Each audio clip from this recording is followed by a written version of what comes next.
I would like to congratulate all those whose interest in the subject is so deep that they remained for this last session as well, which I am sure is promising to be no less interesting than the previous ones. We have only 2 speakers now because of circumstances with which you are all familiar, but we can perhaps compensate for that by adding a questions and answer period at the end of the presentation of these 2 speakers. The first speaker is Dr. Asaf David, who is an expert on Jordan at the Troman Institute and teaches in the Department of Political Science at the Hebrew University of Jerusalem. Bevakasha, Asaf.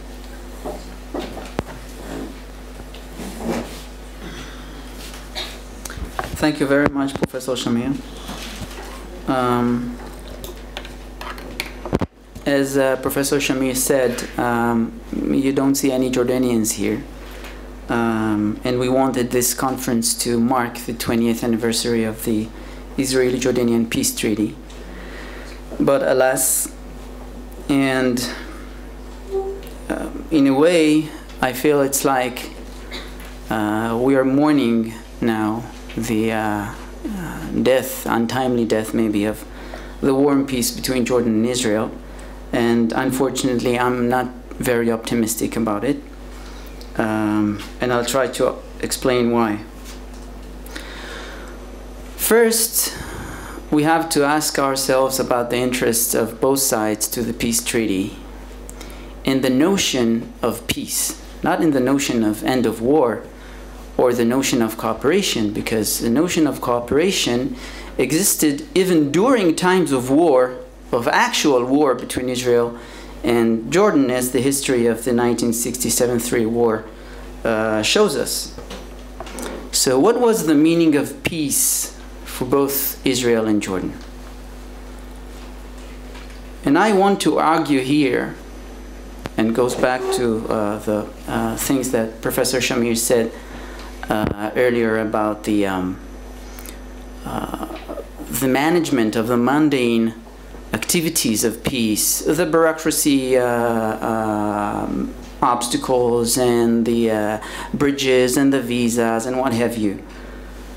But I want to talk about the root causes, about what Israel, the Israeli population, maybe generally speaking, and the Israeli government, again generally speaking, understands when it hears the word peace. And I think that we, most of us, Israeli Jews, see peace as non-war between our Arab enemies. We are only interested in Arabs as enemies, either actual enemies or would-be enemies. But the moment they cease to be enemies, we're no longer interested in them. We have peace. There's no chance of war. If there is a chance of war, we would be interested in them, like Egypt, for example. We were interested in a way, maybe Professor Shamir could elaborate on it in the Q&A later, maybe much more or more interested in Egypt than we were interested in Jordan after the signing of peace treaty, because Egypt has a formidable army. And what happens if Mubarak falls, and what happens if the Muslim Brotherhood gets control over the politics, the Egyptian politics? But Jordan was not important. Jordan has a relatively small, though trained and professional army. It isn't really putting us in danger in any way in war. We eliminated the danger of the Eastern Front by signing the peace treaty between Israel and Jordan. After that came the Americans with the occupation of Iraq in 2003. So nothing to worry about. The promotion of peace as a civic peace, not as a security peace, was seen by the Israeli government, most Israeli governments, but I think mostly by the right-wing Israeli government, was seen as a mission to carry out by the civil society. But civil society in Israel and in Jordan cannot really undertake this mission of promoting peace without the backing of governments, without the backing of the Israeli government, without the backing of the Jordanian government. So that was a huge mistake. So I think that what Professor Shamir talked about, the fact that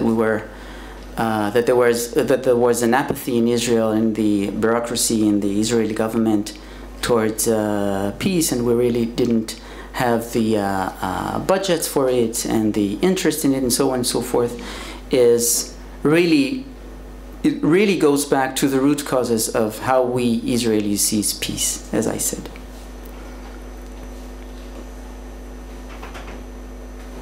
Now, did Jordan want peace with Israel? Again, the peace that I think would be lasting? I don't think so either. I think that Jordan wanted to secure the notion that Jordan is Jordan and Palestine is Palestine. Jordan wanted to secure American aid, economic, financial, political aid. Jordan wanted to secure the Israeli cooperation on different strategic issues. But Jordan either didn't see peace as a civic peace between Israel and Jordan. But we know, of course, that Jordan is not a democratic state like Israel, and in Jordan, if you're pro-peace or you're supporter of peace of Israel, you can't really say it. You have problems with normalization or anti-normalization forces and so on and so forth. And maybe here I disagree a little bit with Mr. Ephraim Halevi. Israel is not the only side or the only player in this game which has the force, which has the power. Jordan had the power and still has the power to translate peace to peace between citizens, between nations, by backing the forces in Jordan that really are supporters of peace, that really want to promote peace and have peace relations, economic cooperation, cultural cooperation, academic cooperation with Israel and so forth. So the moment Jordan, and again, I'm not blaming here, I'm just trying to portray the image, the way I see it. A fact that Jordan, that the higher echelons in Jordan, the king, and from the king downwards, and especially not King Abdullah, could not support and back, at least back by words, if not by deeds, the people who wanted to cooperate with Israel, not to say encourage them, even in private, to cooperate with Israel. And I think we've seen the opposite of official Jordanian officials deterring NGOs from cooperating with Israel. Then Jordan also was satisfied with the notion of non-war between Israel and Jordan. Jordan also was satisfied with the notion of peace between governments and not peace between nations. Because in a way, the same way that peace, real peace, civic peace between Israel and Jordan threatens the Israeli Jewishness of the state in a way, the fortress mentality if you want, the same way it threatens the fortress mentality, and we have to say it openly. There is also a fortress mentality in the Arab side, and the King Abdullah always likes to speak about the fortress mentality of Israel. I agree with him, but I think there is also a fortress mentality in the Arab side, including the Jordanian side. So it's not just Israel to blame. We could also blame the King Abdullah and his aid and for forcing or for enforcing this fortress mentality of the Arabs. That's one thing. Second, I think that what we are seeing or witnessing in the past 2 years, the celebrations of, especially by Israeli officials, the celebrations of warming up peace between Israel and Jordan because of the dangers and in the Middle East and the grim future and ISIS and the Muslim Brotherhood and what have you, are celebrations for the wrong reasons. Again, because strategic cooperation between Israel and Jordan existed as far as the 1920s. There was even a hotline between the Jordanian army and the Israeli army back in 1965, even before Jordan even considered recognizing Israel inside the Green Line. And we had tactical cooperation, even tactical cooperation between the militaries back in 1973. So Israel and Jordan don't really need peace in order to cooperate strategically, in order to cooperate militarily. So it's not a matter of peace, it's a matter of cooperation. And as far as we can see, there's always going to be a good cooperation between Jordan and Israel, or maybe better say between the elites of Jordan and the elites of Israel, because of shared strategic interests. That's not peace, it's cooperation.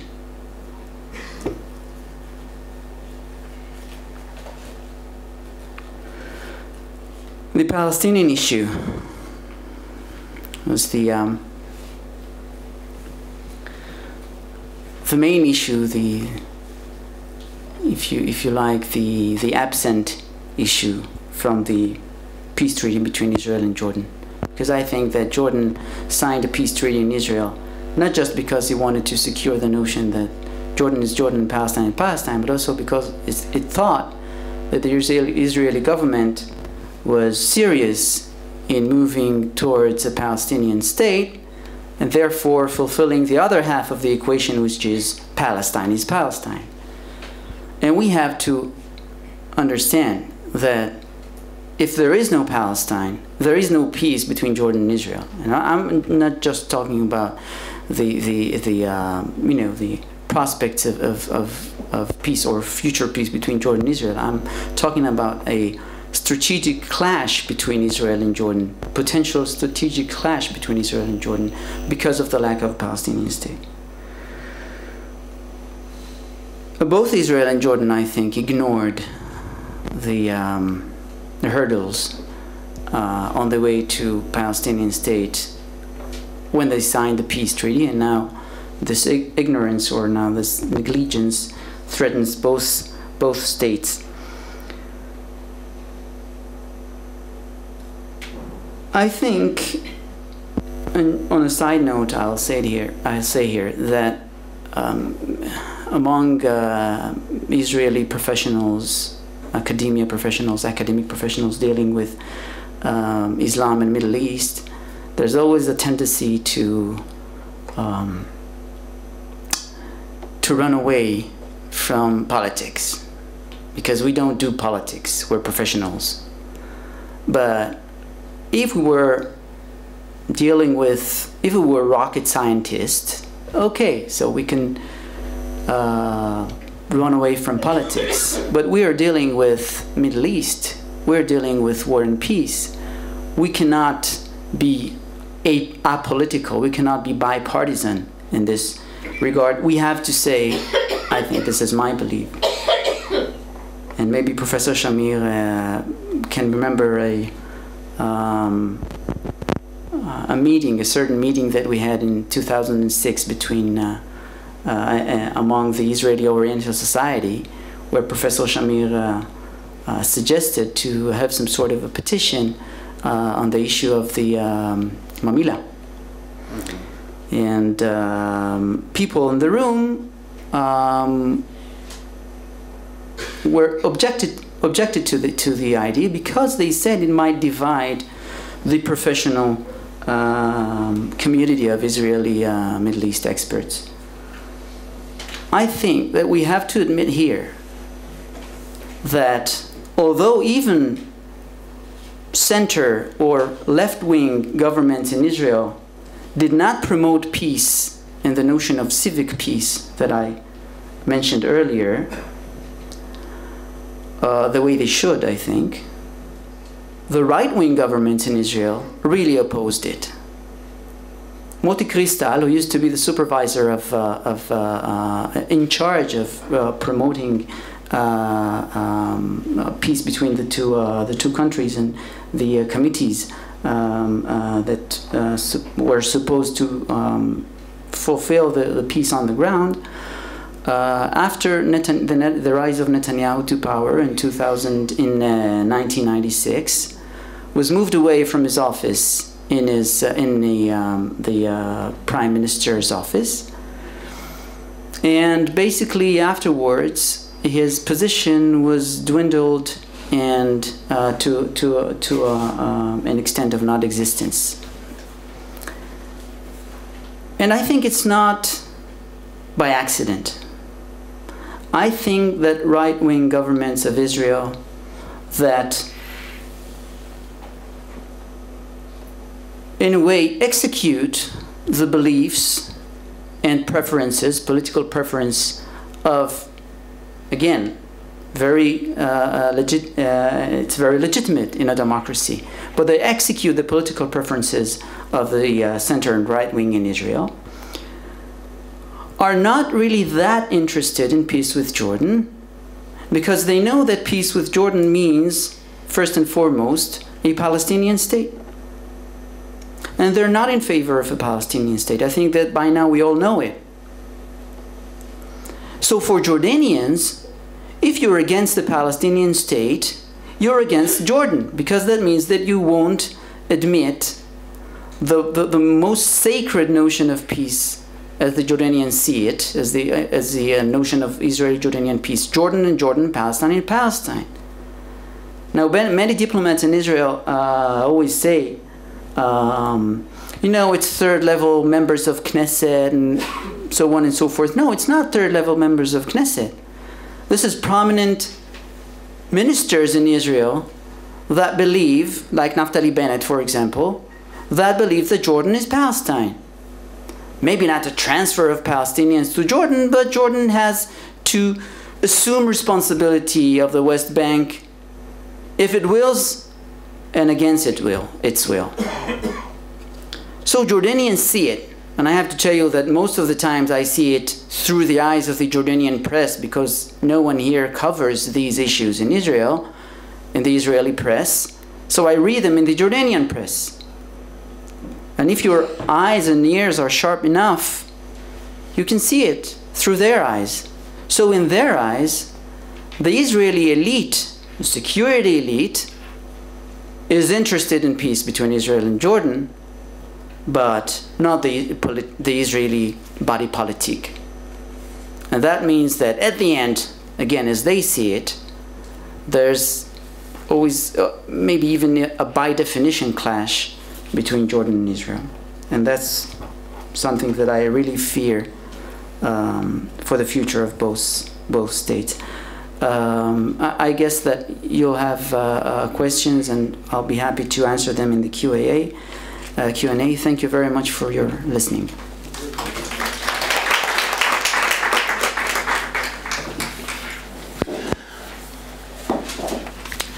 Our next speaker is Dr. David Govrin, whom you have already met as the chair of the previous session. He is the director of the Jordan and North Africa Department at the Israeli Ministry of Foreign Affairs. He is also a research fellow at the Truman Institute. בבקשה.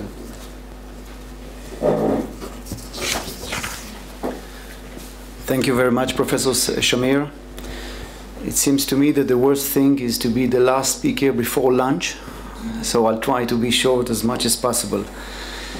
I think that we should pay attention to the fact that the relationship between Israel and Jordan are based on two foundations. One of them is the military cooperation, and I'm not going to elaborate on it. I'm not in charge of it, but from what I know, the cooperation is really excellent, and we of course welcome it.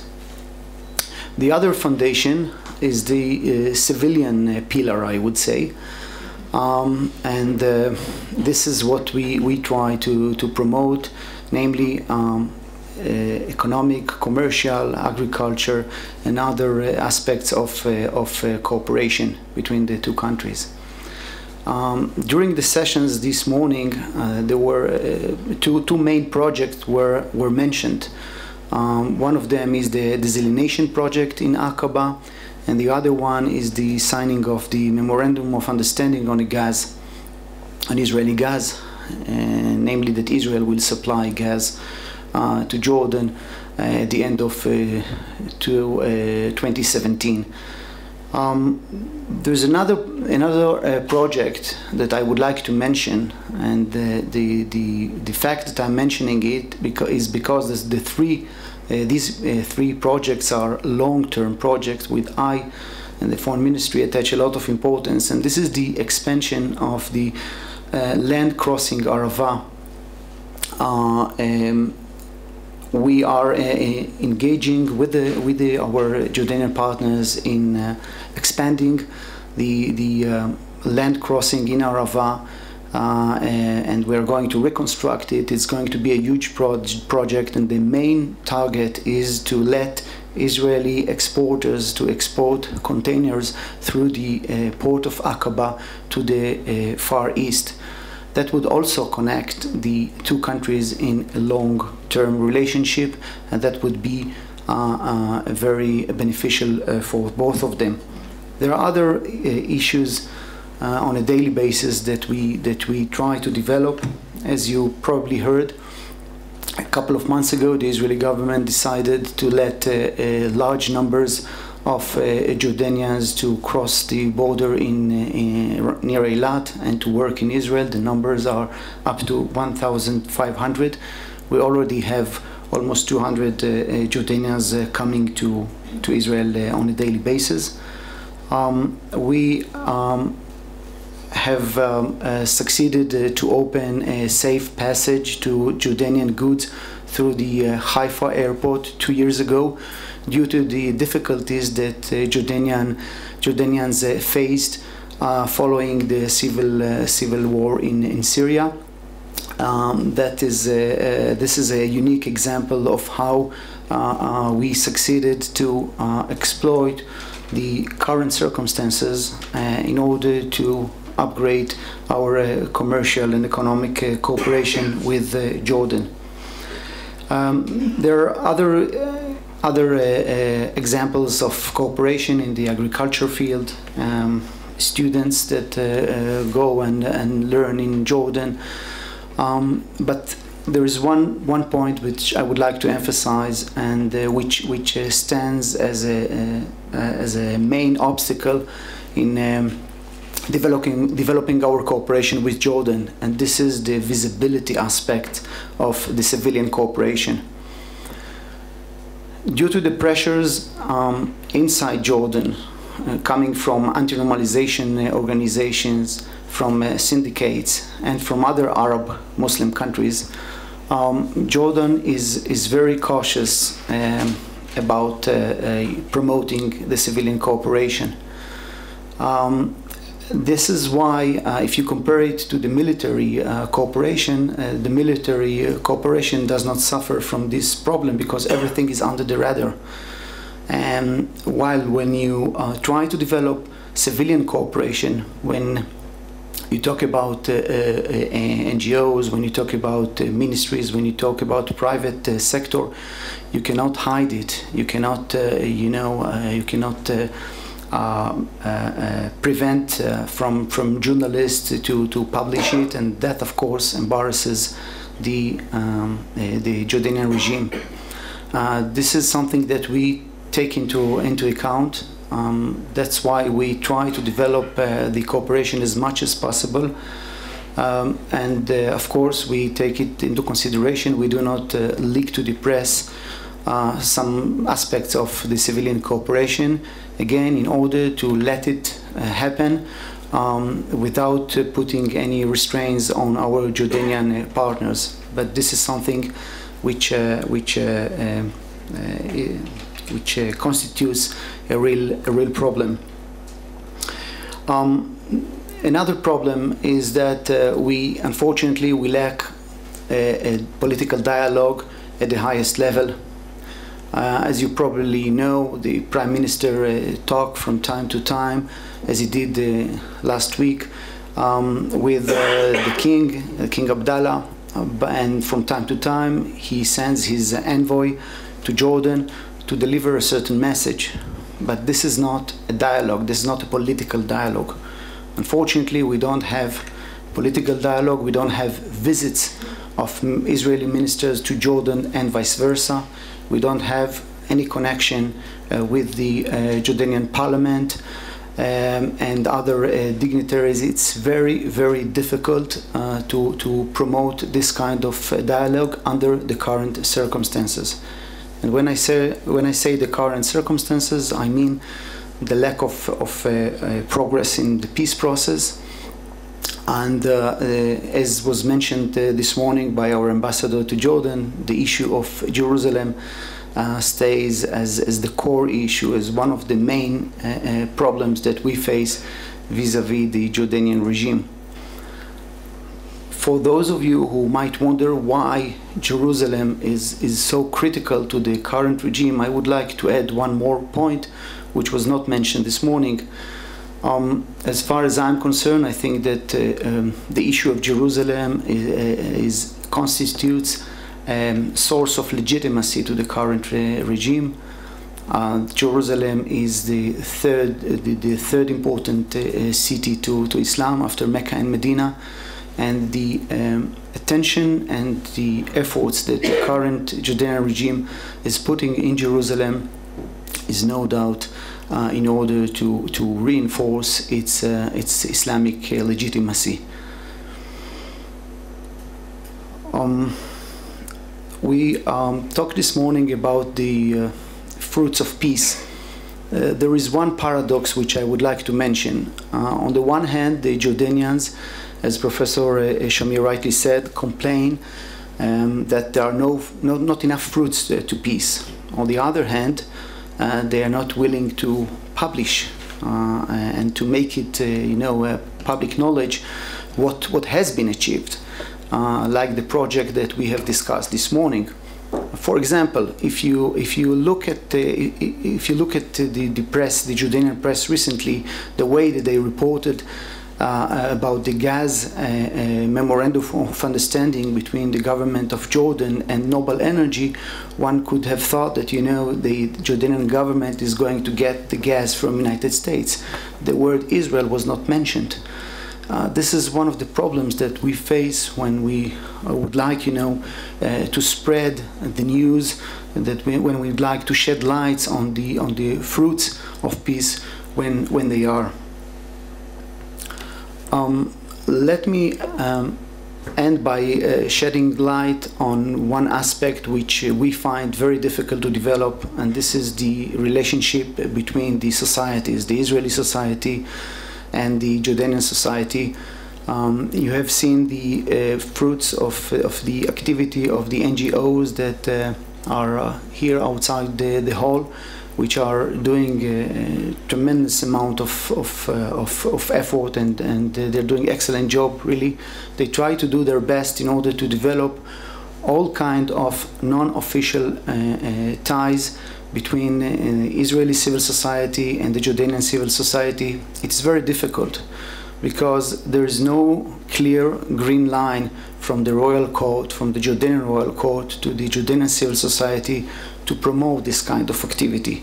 And on the other hand, the syndicates and those who oppose peace, they threaten people, and they sometimes in a very violent way, and they do the utmost in order to prevent any kind of of relationship between Israel and Jordan. And we are witnessing that almost on a daily basis when someone is supposed to come, and at the last moment he or she announces that unfortunately they cannot make it. And we know exactly what is the reason, because after that when we meet they disclose the real reason behind the fact that they didn't come. So this is very unfortunate, and it is unfortunate that the current regime does not struggle against the anti-normalization movements. Maybe it's too much to expect, but anyway, we know cases in the past where late King Hussein, for example, made it very clear that cooperation between Israeli and Jordanian businessmen is welcome. And when these organizations try to put in the blacklist Jordanian businessmen, he intervened and showed them where the red line is being drawn. So to sum up, we are trying to do our best in order to develop our cooperation on the governmental level. At the same time, we're trying to encourage other NGOs to walk through their own path. Sometimes it's easier to develop cooperation not under the official umbrella, under international organizations or by other NGOs, but still the way is long. Thank you.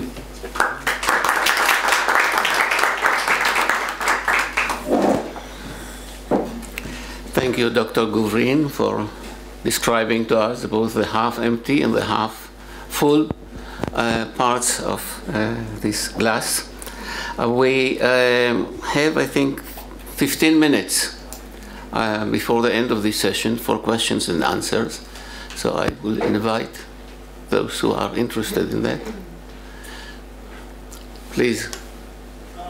Unfortunately, I'm Russian journalist. I A couple of words. I'm sorry, sir. I didn't mean you. I meant this young fellow in the fifth row. Vakasha. I have a couple of questions. Do you mind one each?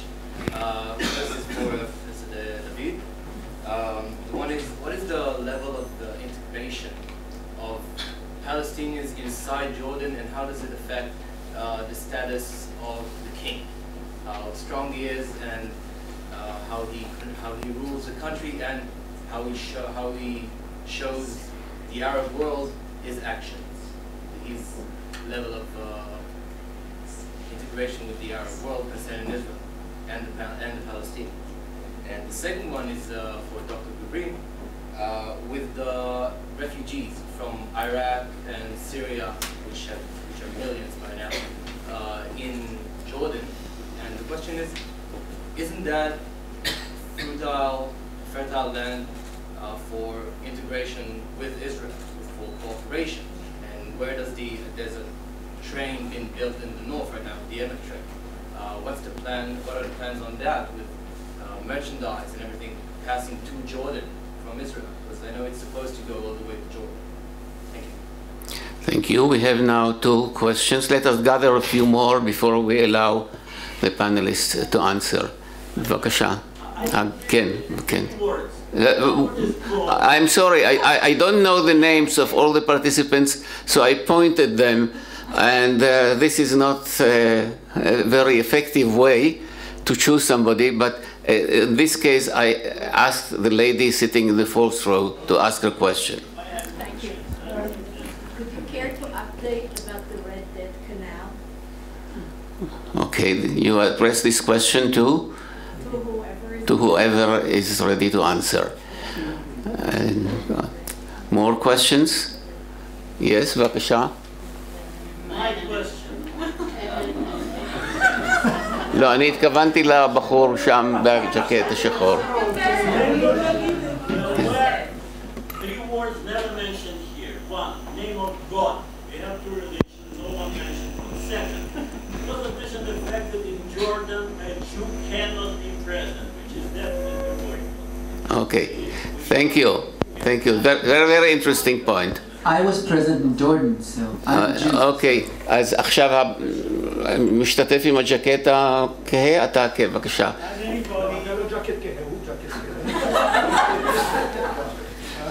I've been watching a couple of retrospectives on television, as we probably all have, the last couple of weeks, covering the history of Jordan and Israel.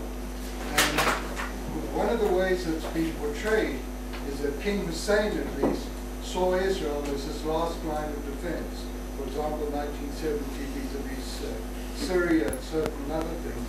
And I'm wondering what the take is of all the experts in Jordan, whether they feel that Abdallah also sees Israel as his last line of defense, and that really is the only thing probably holding Yeah, the question is understood. Let's take one more question. בבקשה. Yeah, the one without the jacket. How do our strategists for creating international relations view the fact that if a Palestinian autonomy or state came about, over the Hamas and Fatah relationship, how will that affect the Jordanian state? And will they live in perfect harmony? And how is that going to affect the future of this whole thing? Yeah, the question is clear. I'm inviting now the panelists to answer. Well, first of all, the question regarding the Syrian refugees.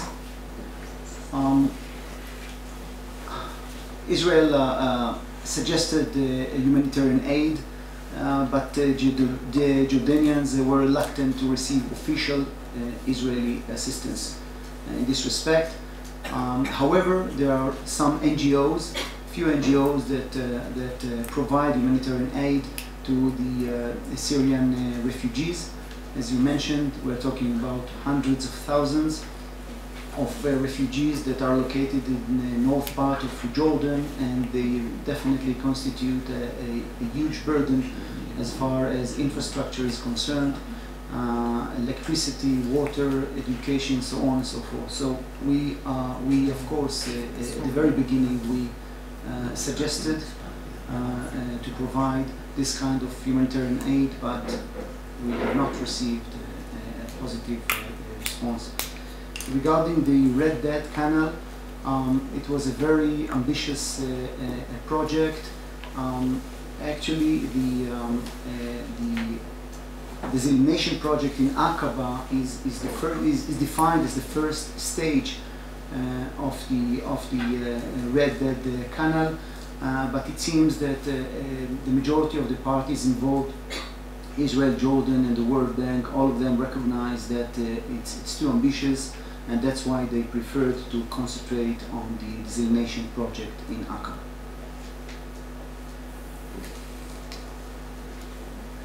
About the question about the last line of defense, clearly King Abdullah sees Israel and the cooperation, strategic cooperation with Israel right now at the age of the Arab Spring as the last line of defense, or part of the last lines of defense of Jordan. Since I'm not a diplomat, I would say that I would expect the king, if this is the case, not to talk so vehemently against Israel. For example, talking about the التطرف الصهيوني, the Zionist extremism. I think that Jordan and Israel are past the stage of Zionism and to recognize Israel as Israel, because he's a signatory to a peace treaty with Israel, and I don't think either that Israel kills a Palestinian child every 5 minutes in Gaza and Jerusalem. But this is my opinion. I think that this strengthens the notions and the animosity within the right wing of Israel against Jordan. Because if everybody knows that we're having such a great cooperation militarily and security-wise, and still you're talking this way against Israel, then maybe you're not a good ally of Israel. And I think that's a thing that the Jordanian elite might take into consideration. That's one thing. About the Palestinians in Jordan, surely the Palestinian factor in Jordan is a strong factor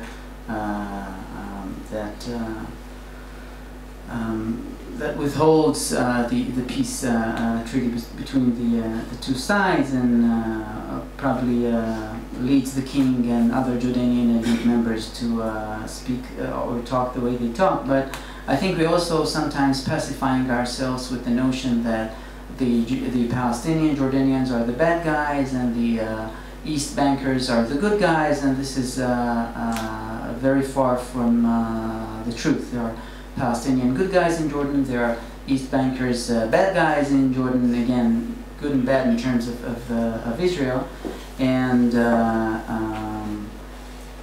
I wouldn't trust any statement on the Palestinians or the Jordanians, because who can decide right now, who can tell right now who's a Jordanian in Jordan and who's a Palestinian in Jordan? Because you have so many families that are both Palestinians and Jordanians. I mean, the heir to the throne, Prince Hussein, is he Jordanian or is he Palestinian? Because his mother is Palestinian and his father is a Hashemite.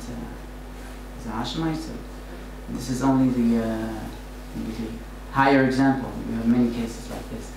And third, about the Palestinian state, yeah, I think that the Palestinian state will force both Israel and Jordan to reinvent themselves as nation states, and this is why the establishment of Palestinian state so threatens both Jordan and Israel. So the fact that we don't have a Palestinian state is a major obstacle to peace. But if we will have a Palestinian state, that will be also very, very difficult for both states to define themselves vis-a-vis the third state and vis-a-vis themselves. Okay. Thanks to the two panelists for their presentations and their answers, and thanks to the audience for its participation. This conference is now closed.